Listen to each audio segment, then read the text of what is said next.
Isha foundation ನೋಡಿ ತುಂಬ bus ಇದೆ. 14D ಬರುತ್ತೆ. ಯಾವ ಬಸ್ ಬರುತ್ತೋ ಯಾವ ಬಸ್ ಅಂತಲ್ಲ, 14D ಬಸ್ ಬಂದು ನಿಮಗೆ ಮ್ಯಾಕ್ಸಿಮಮ್ 5 ಮಿನಿಟ್ಸ್ಗೊಂದು 5 ಮಿನಿಟ್ಸ್ಗೊಂದು ಇರುತ್ತೆ. ಅಲ್ಲಿ ಇಳಿದ್ಬಿಟ್ಟು ಈಶಾ ಫೌಂಡೇಶನ್ ಇಳಿಸ್ಬಿಟ್ಟು ಅಲ್ಲಿ ಫಸ್ಟು ಇಳಿದ್ಬಿಟ್ರೆ ಈ ಥರ ಹಸುಗಳನ್ನ ನೋಡ್ಬೋದು.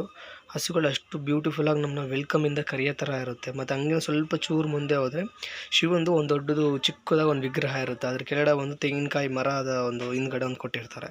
ಅಷ್ಟು ನೋಡೋಕ್ಕೆ ಸೂಪರಾಗಿ ಬ್ಯೂಟಿಫುಲ್ಲಾಗಿರುತ್ತೆ. ಅಲ್ಲಿರೋ ಹಸು ಸ್ಮೆಲ್ಲು, ಅದು ಸಗಣಿ ಹಾಕಿರುತ್ತಲ್ಲ, ಸಗಣಿ ಸ್ಮೆಲ್ಲು ಅಷ್ಟು ಒಂದು ಸಖತ್ತಾಗಿರೋ ಒಂದು ಸ್ಮೆಲ್ಲಿಂದ ನಮ್ಮನ್ನ ವೆಲ್ಕಮ್ ಮಾಡುತ್ತೆ. ಪ್ಲೇಸಸ್ ಅಂತೂ ಅಷ್ಟು ಸೂಪರಾಗಿ ಸಖತ್ತಾಗಿ ಹೆಂಗಿದೆ ಅಂದರೆ ಅಲ್ಲೇ ಇದ್ಬಿಡೋಣ ಅನಿಸುತ್ತೆ. ಬಟ್ ಇಲ್ಲೂ ಈ ಕಡೆ ಲೈನಲ್ಲಿ ಫುಲ್ಲು ನಿಮಗೆ ಅಂಗಡಿಗಳಿರುತ್ತೆ. ಆ ಕಡೆ ಲೈನಲ್ಲಿ ಬಂದ್ಬಿಟ್ಟು parking, car parking, two wheeler parking ಎಲ್ಲ ಇರುತ್ತೆ.